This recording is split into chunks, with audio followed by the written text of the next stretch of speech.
Mr. President, we must admit, though, that things have been pretty tough this year for many households.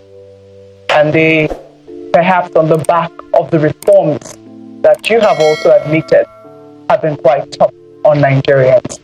With benefit of hindsight, do you think that perhaps you could have phased the removal of subsidy on fuel and the harmonization of forex rates? Or do you think that you could have withheld it until there was a contingency plan? What's contingency? Where is it? We were spending our future. We are spending our generations' fortune. We were not investing. But we are just deceiving ourselves. That reform is necessary. I could see the smugglers fighting back. That one doesn't affect me. It affects smuggling. Why should you have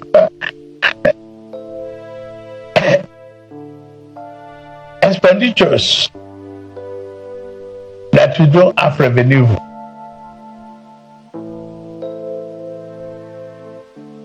I don't want to question people with a 5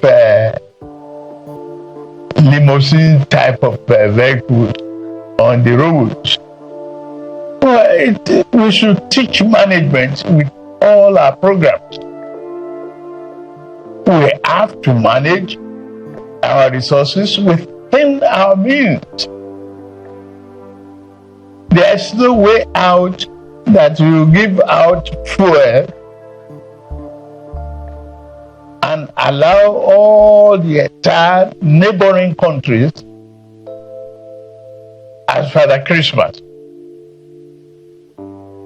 I don't have any regret whatsoever removing the subsidy. It is necessary. We cannot spend our future generations' investment upfront. But do you think it should have been paid, done in bits? It is part of the fear that is unnecessary. First, no matter how you cut it or you slice it in segments, you still have to meet the bill. So, cut your coat. Straight to your side. It's what we must manage. Management is the issue. And we have no choice but to pull the handbrake. Otherwise, we are headed for slippery slopes that will result in financial disaster not just for us, but our children and grandchildren. Where is the inheritance? Where is the pathway for prosperity? After this media chat, you're going to see the president's handlers praising him for holding a media chat. They will say President Muhammadu Buhari did not hold a media chat. Actually, President Muhammadu Buhari held one media chat all through his 8 years tenure as the President of the Federal Republic of Nigeria. So I'm not going to praise President Bola Ahmed Tinubu for holding a media chat because the media chat performance is below par. This media chat did not answer the key critical questions that Nigerians are waiting earnestly to hear from the president. I wouldn't want to blame the journalists that went for the media chat because I believe this media chat was well rehearsed and the questions were carefully selected to please the president. One of the questions that were asked that is not included in this video is the comments of the president regarding the death of Nigerians due to stampedes just few days ago. The president went on to blame the organizers for not organizing the event properly, and he equally blamed Nigerians for their indiscipline. He said Nigerians are not disciplined, that even in bus stop we don't act in an organized and orderly manner. I expected the interviewers to tell the president or remind him the reason why those people went out in the first place to beg for food. This is Nigeria, a country of 218 million citizens, a country blessed with mineral and human resources, but yet the citizens in that country are queuing up to beg for food during Xmas celebration. I expected them to remind the president, even if he appeared to have forgotten, that it is because of his harsh economic policies that these people went out to beg for food in the first place. I expected them to tell the president that it is his harsh policies that have made Nigerians more hungrier and poorer, to the extent that they went to beg for food and they died in the process. But where? They could not tell him that, because they need to massage the ego of the president. That is all Bola Ahmed Tinubu has lived for. He went to the National Assembly, they eulogized him, they sang his campaign song. They did not tell him that you are doing the wrong thing. They need to massage his ego.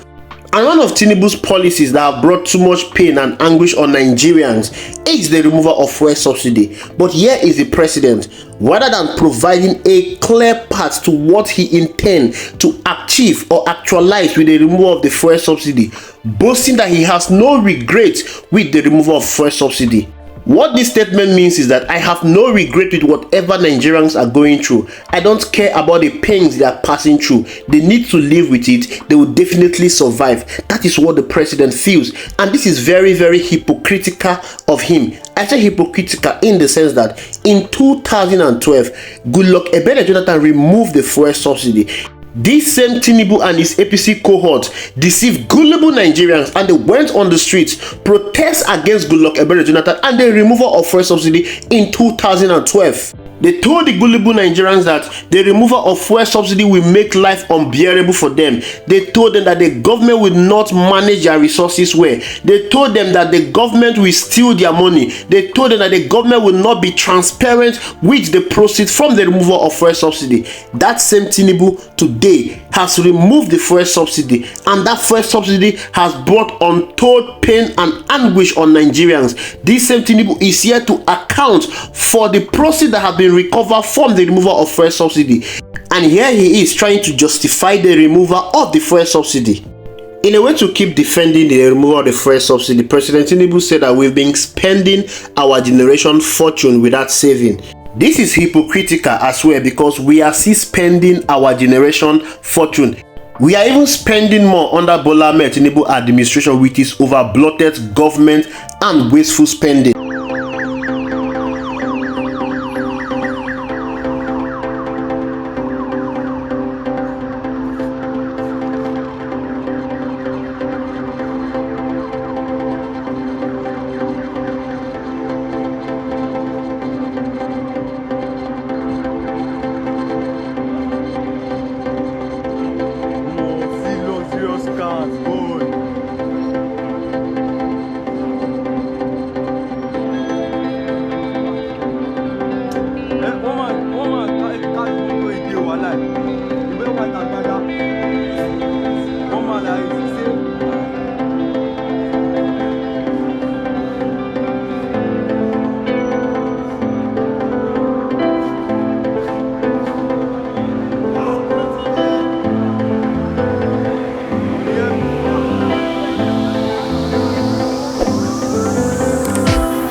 Presidential convoy when he traveled to Lagos. Can you see the number of cars? Can you see how long it is? Do you know how much it will cost the president to fuel these cars? How many of these cars is being powered by CNG? The same CNG that the president is asking Nigerians to convert their cars to. This year is a clear example of how the president has been living a wasteful life ever since he became the president of the Federal Republic of Nigeria. This is the same man that used 21 billion to renovate the office of the vice president. This is the same man that approved the budget for the purchase of 160 million SUV for each of the National Assembly members. This is the same man that subsidized yacht for 90 billion. We're not even talking about the $150 million that was used to purchase a new presidential jet for him. Is it a wasteful amount of money that is being spent on the office of the First Lady? All this happening in a time and period where the fuel subsidy was removed, when Nigerians are going through hardship because of the fuel subsidy removal.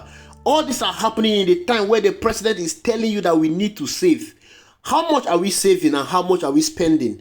Nobody knows. Since the inception of Tinubu regime, Nigerians have been sacrificing for his luxurious life. So if there is anybody that is eating our generational wealth, it is Bola Ahmed Tinubu and his government. It is the politicians under this administration, not Nigerians. Nigerians do not deserve to suffer for the luxurious lifestyle of the president and the politicians. The politicians are not sacrificing. It is us Nigerians that are sacrificing. It all shows that the president is not even concerned about the plight of Nigerians. Of course, he said he's not concerned. He said he do not have regret removing the fuel subsidy. If he's really concerned, he would have started by downsizing his cabinet. He would have started by cutting down the cost of governance. The cost of governance under Bola Ahmed Tinubu administration is outrageous.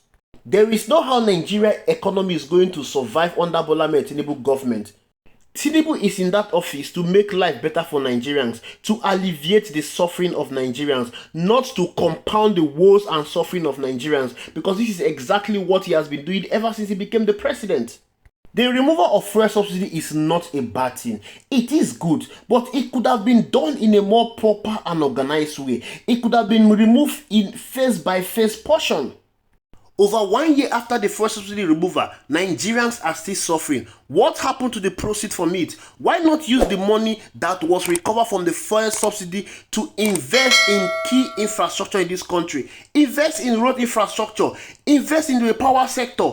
But nothing has been done so far. The power sector has become worse under Tinubu administration. The national anthem we've been singing ever since he became the president is the collapse of the national grid. Nigerian roads are so bad. Insecurity has become the order of the day. People are being kidnapped on daily basis. Police that were meant to protect Nigerians are now going after Nigerians. Inflation is at all-time high. Interest rates is at all-time high. Food prices has skyrocketed. The purchasing power of the people has greatly reduced. Nigerians are now begging for food and dying in the process. What exactly is the benefit of the president to Nigerians? What have Nigerians benefited ever since Bola Ahmed Tinubu became the president? It's more like Nigerians do not have a president. It's more like the country is being run on autopilot. There is no policy that one can hold on to that is going to bring great returns and make Nigerians happy in the future. Absolutely none. All we keep hearing is there's going to be light at the end of the tunnel. Keep enduring.